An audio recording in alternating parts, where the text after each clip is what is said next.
There are two types of men walking this earth. The first type enters a room and disappears into the furniture.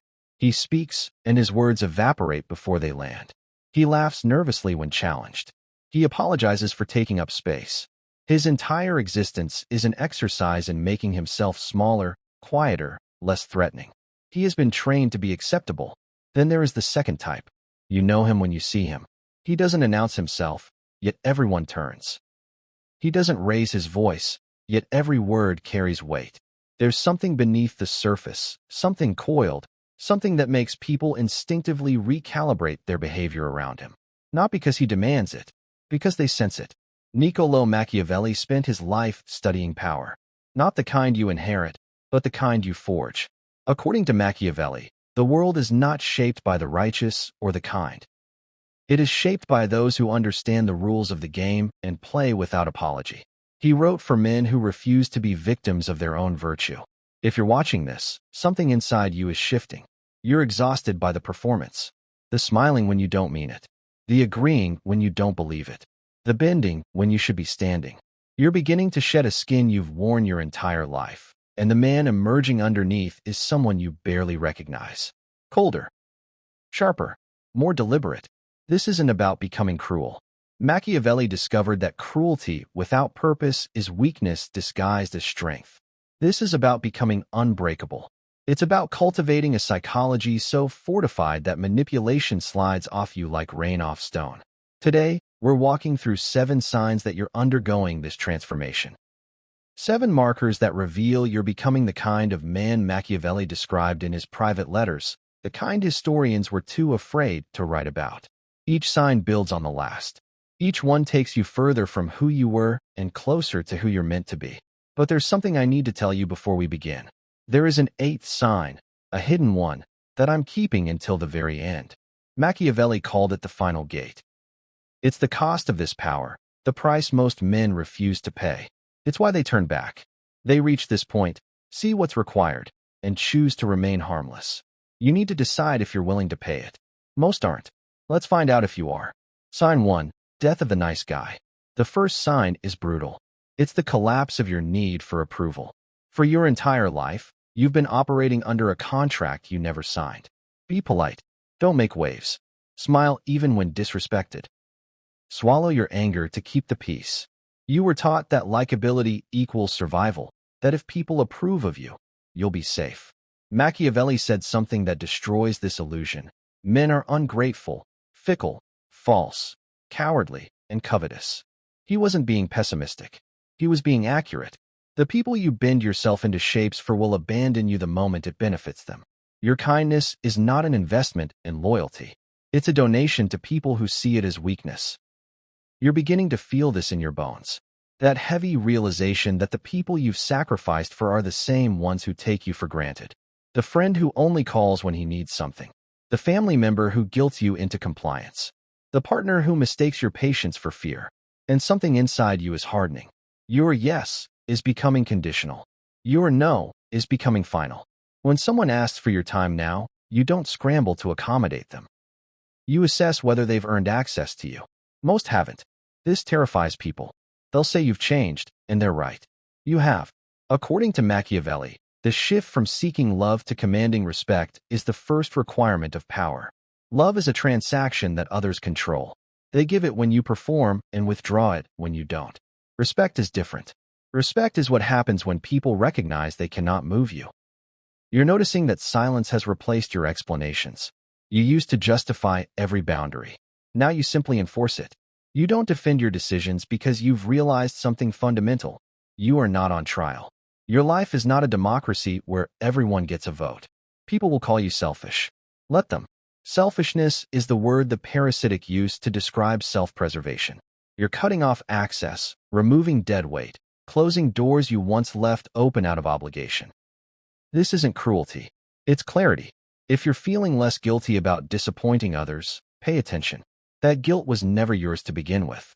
It was installed to make you manageable. You're uninstalling it. Sign 2, emotional 0 point. The second sign is control. Specifically, the eerie calm that's replacing your reactions. Look at the average man. He's a live wire. Every insult sends electricity through him. Every rejection derails him. Every inconvenience becomes a crisis.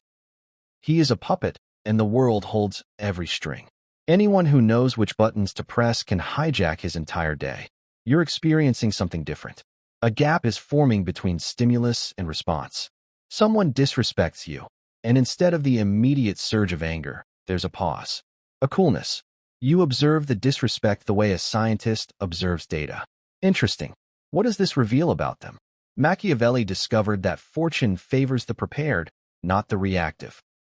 He used the metaphor of the river. The emotional man drowns in the flood of circumstance. The controlled man builds dams and channels. He doesn't fight the current, he redirects it. You're becoming that man. When crisis strikes, your first thought is no longer, "Why is this happening to me?" It's, "What do I do with this?" You've moved from victim to strategist, from passenger to pilot. This makes you nearly impossible to manipulate. Manipulation relies on emotional hijacking. The manipulator pokes you to watch you flinch. They insult you to see you defend yourself. They guilt you to see you scramble to fix their feelings. But when you don't react, when you simply observe their behavior with detached interest, their power evaporates.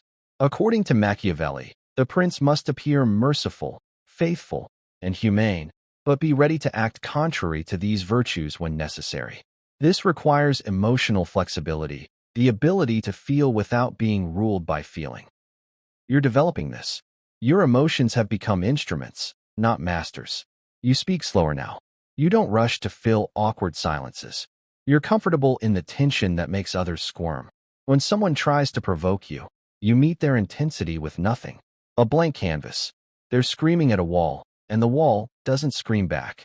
People mistake this for not caring. They're wrong. You care deeply, but you care strategically. You've realized that emotional incontinence is a liability. Every outburst is information leaked. Every reaction is a weakness exposed. If you feel this cold clarity settling over you, don't resist it. It's the armor you need for what's coming. Sign 3, removal of the pedestal. The third sign is disillusionment, and it feels like losing faith. You're watching your heroes crumble. The father you idolized? You see him now as a man who improvised his way through life, making mistakes he never admitted. The leader you admired? You recognize the narcissism behind the charisma. The mentor you followed? You understand they're selling you a product, not wisdom. Machiavelli said that men judge more by their eyes than by their hands, meaning people are fooled by appearances. They worship the image and ignore the reality. You're no longer fooled. This is called disenchantment, and it's necessary. As long as you worship people, you cannot compete with them. You cannot negotiate with gods. You can only beg. But you can outmaneuver men. You're beginning to see everyone for what they are, biological organisms with incentives, insecurities, and agendas. The boss who intimidates you? You now see his fear of obsolescence. The celebrity everyone admires? You see the emptiness behind the performance. The woman you put on a pedestal? You see a human being with flaws, not an angel. According to Machiavelli, a prince must learn not to be good when necessity demands it. This requires seeing the world without the distortion of idealism. Power doesn't flow to the virtuous, it flows to the perceptive. You're becoming dangerous because authority no longer blinds you. When someone yells, you don't cower. You analyze their leverage. You assess their weakness. You see the tantrum for what it is, a biological creature losing control. This particularly transforms your relationships. You no longer worship the people you desire.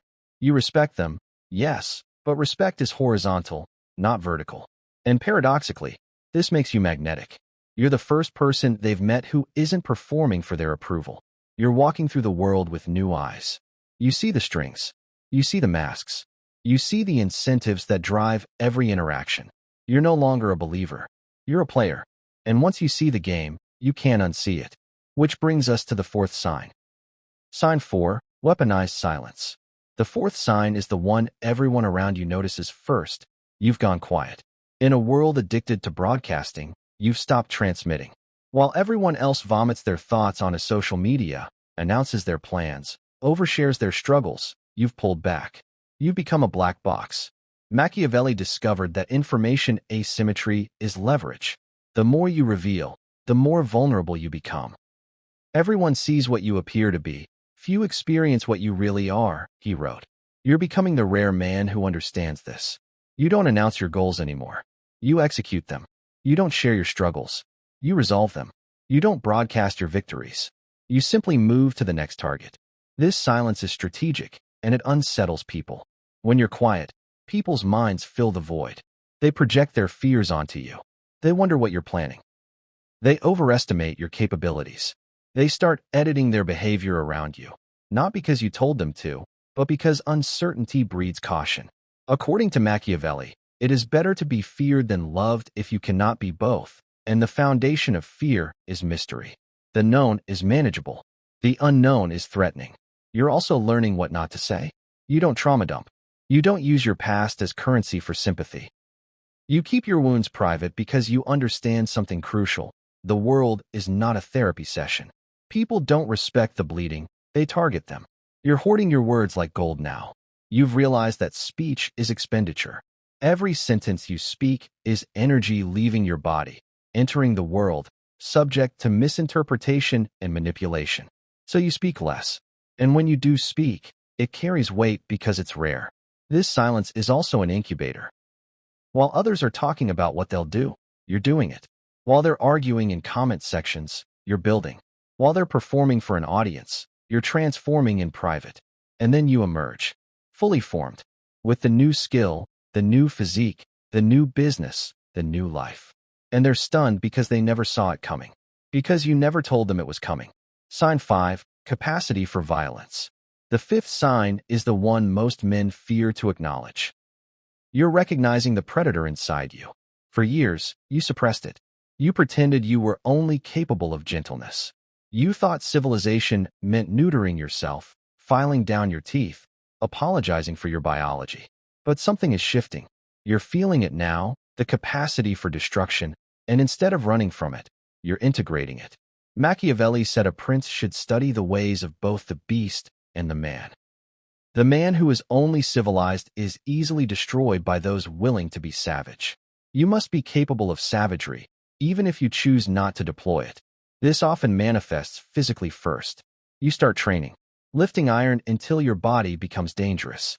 Learning combat, not because you want to hurt people, but because you need to know you could. There's a psychological shift that happens when a man discovers his physical capability. He becomes calmer, gentler, more patient. Because he's no longer afraid. The dog barks because it's terrified. The wolf is silent because it's confident. You're becoming the wolf. But this isn't just about physicality.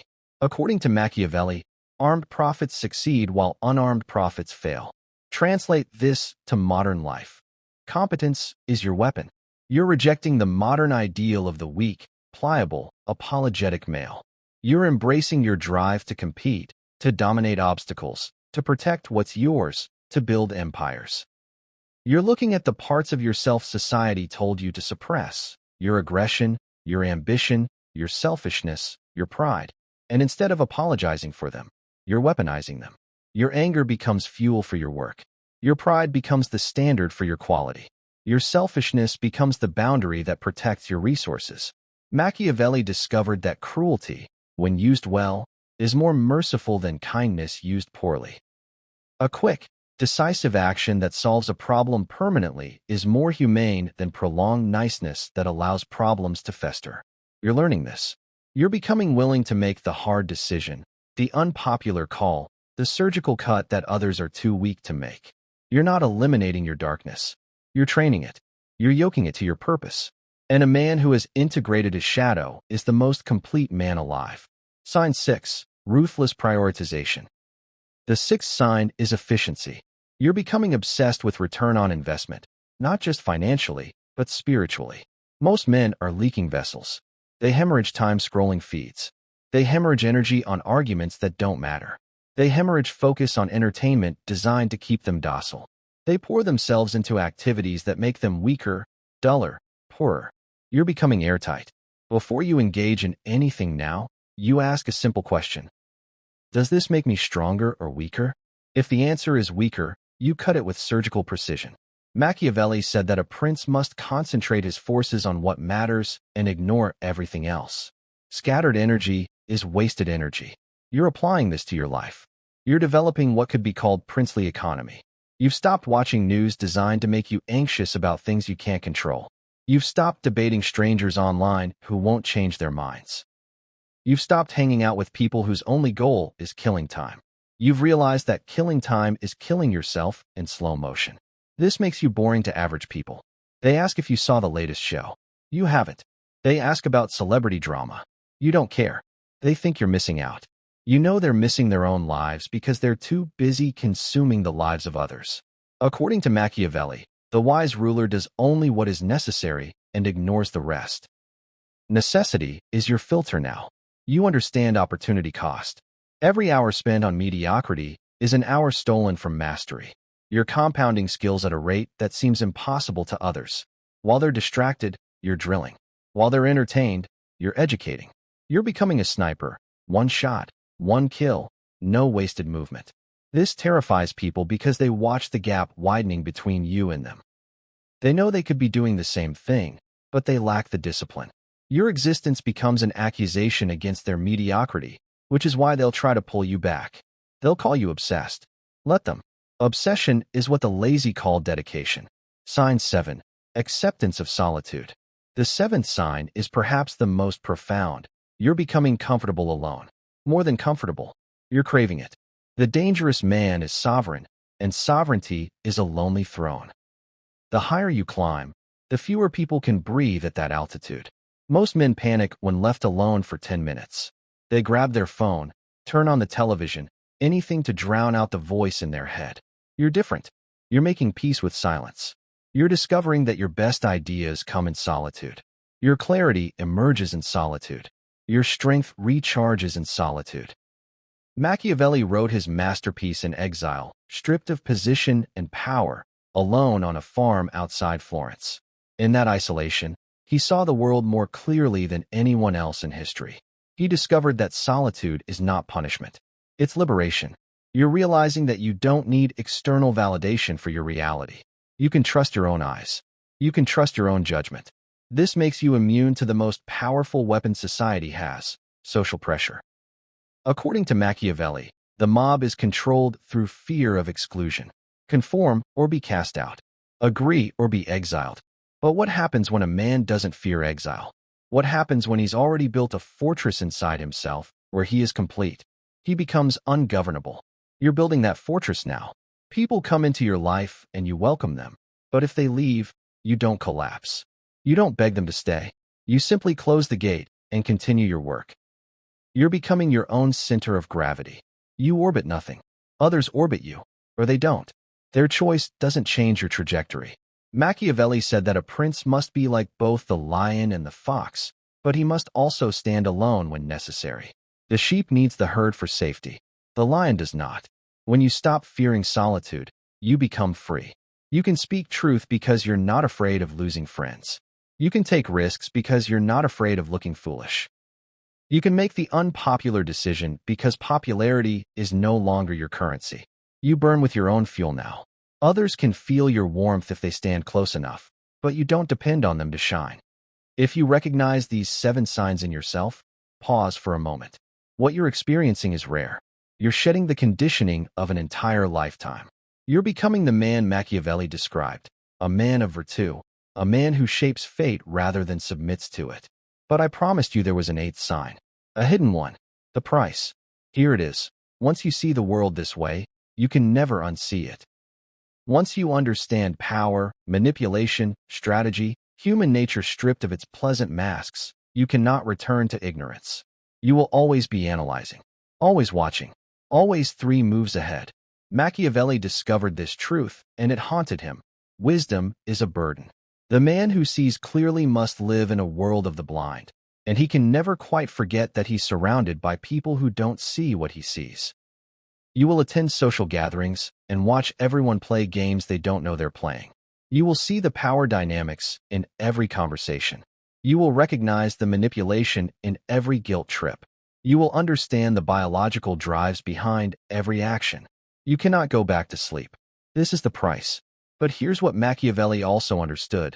The world doesn't need more sheep. It has millions of them, bleeding, following, complying, comfortable in their ignorance. What it needs are men willing to carry the weight of sight. Men willing to protect those who cannot protect themselves. Men willing to make the hard decisions the comfortable refuse to make. You're not becoming a monster. You're becoming a guardian. The difference is that the guardian understands monstrosity well enough to prevent it. This transformation isn't complete. These 7 signs are just the beginning. Understanding that you're changing is one thing. Directing that change with precision is another. The deepest principles of power, the strategies Machiavelli couldn't publish because they were too dangerous, those require more than one conversation. But if you've made it this far, you're not like the others. You have the stomach for truth. You're willing to pay the price. The door is open. Most men will turn back when they see what's required. They'll choose safety over sovereignty. But you're already walking through. Thank you so much for staying with me through this exploration. If you found value in today's discussion, don't forget to subscribe to the channel and share this video with someone who might benefit from it.